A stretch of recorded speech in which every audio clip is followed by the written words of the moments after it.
Jadi dari sosok petani bernama Marhain ini, Bung Karno menemukan sebuah ideologi untuk melawan penjajahan, yaitu Marhainisme gitu. Jadi yang membedakan adalah dia mengenal rakyat Indonesia gitu.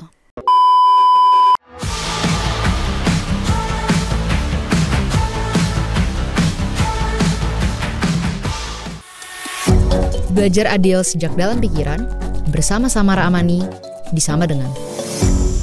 Halo para noise, balik lagi di Sama dengan gue Samara Amani. Dan di episode kali ini adalah episode yang spesial untuk Sama Dengan, karena ini akan membahas banyak tentang sosok yang gue kagumi sejak gue kuliah, Bung Karno. Sosok Soekarno, pendiri bangsa kita gitu. Jadi lo tahu ya, besok kan tanggal 17-an gitu kan. Jadi ya 17-an tuh punya makna yang beda-beda buat setiap orang. Maknanya tuh spesial pastinya.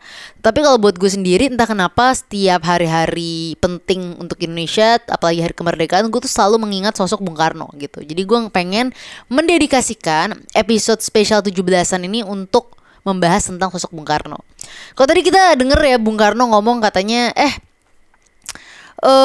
kasih 10 pemuda dong, nanti kita guncang dunia bersama-sama. Gue bilang itu masih relevan kalau 10 pemuda itu adalah sosok-sosok seperti ya Bung Karno sendiri, sosok-sosok seperti Syahrir, sosok-sosok seperti Hatta, sosok seperti Tan Malaka, sosok seperti Muhammad Natsir. Orang-orang yang memang dari sejak awal bukan hanya masalah pintar, tetapi paham bagaimana cara membangun sebuah gerakan untuk menyatukan Indonesia gitu. Tetapi ketika kita bicara soal 10 pemuda di masa saat ini, kita banyak masalah yang kita hadapi, sehingga kita gak bisa mengharapkan ada 10 orang yang bisa mengubah seluruh kehidupan kita. Kita banyak banget masalah yang dihadapi gitu kan.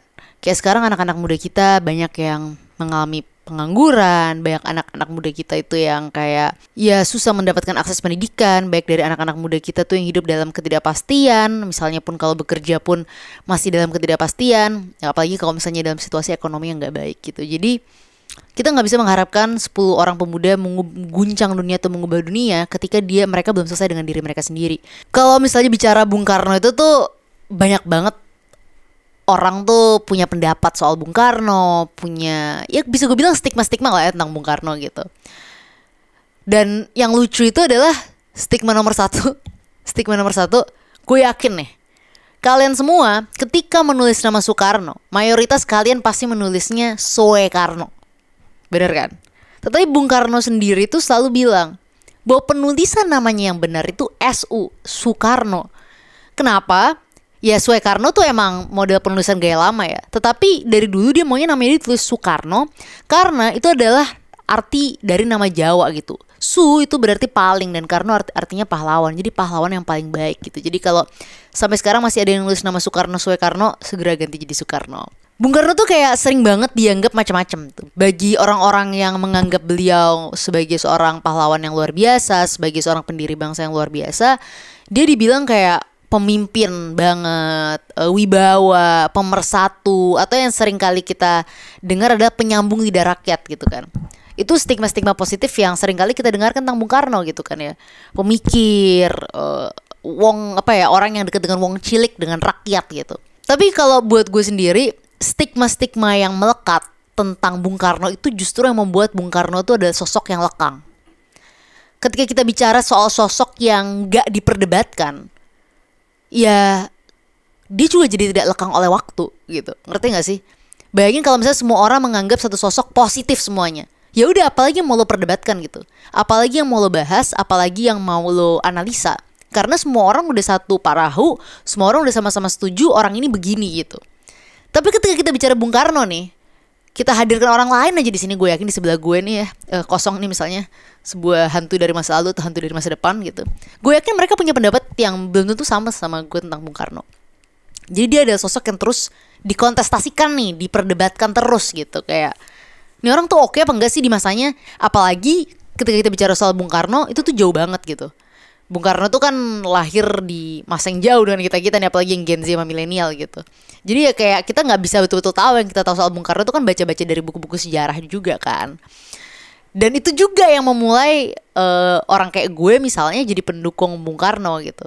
Nah, kenapa gue bilang Bung Karno tuh punya cara kepemimpinan dan cara pikir yang menarik?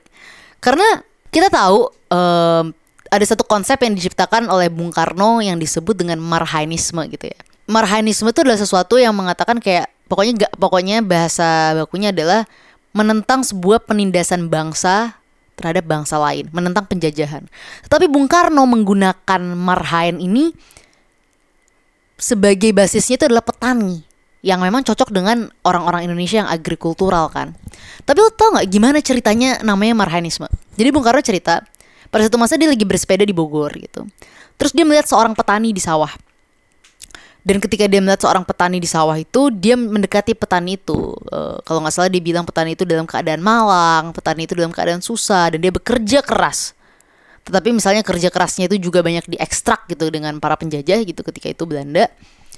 Dan Bung Karno ketika ngobrol dengan si petani tersebut dan melihat wajahnya, Bung Karno mengatakan, inilah wajah rakyat Indonesia ketika itu gitu. Dan Bung Karno tanya, siapa nama bapak gitu kan gampangnya. Nama saya Marhain gitu. Jadi dari sosok petani bernama Marhain ini, Bung Karno menemukan sebuah ideologi untuk melawan penjajahan, yaitu marhainisme gitu. Jadi yang membedakan adalah dia mengenal rakyat Indonesia gitu. Dan dia menciptakan berbagai macam ideologi dan menciptakan sebuah pergerakan dari serapan-serapan pertemuan-pertemuan dia dengan berbagai macam rakyat gitu. Jadi gue selalu kalau ditanya kenapa Soekarno yang jadi presiden, kenapa bukan Hatta, kenapa bukan Syahrir? And by the way gue ngomong kayak gini bukan karena gue gak suka Hatta atau Syahrir. Gue hanya ingin coba menjelaskan nih kenapa Soekarno jadi presiden. Kenapa Soekarno jadi presiden dalam teori gue? Karena Soekarno yang paling paham terhadap rakyat Indonesia ketika itu. Dia paham kulturnya, dia paham konteksnya, dia paham budayanya, sehingga dia tahu dia harus bergerak seperti apa, harus berbicara seperti apa, dan dia tahu bagaimana untuk dekat dengan rakyat, sehingga dia ketika itu dianggap sebagai pemersatu gitu kan. Ketika Soekarno bicara, orang mendengarkan karena Soekarno adalah kita gitu ketika itu. Jadi kayak kampanye Jokowi 2014, Jokowi adalah kita gitu kan. Tapi ketika itu Soekarno adalah kita gitu. Soekarno ngerti kita, jadi kita maunya Soekarno gitu loh. Ketika kita bisa menemukan sosok yang relatable, of course kita mau dia yang jadi pemimpin gitu. Dengerin cerita lengkapnya cuma di aplikasi Noise. Download Noise sekarang di App Store atau Play Store.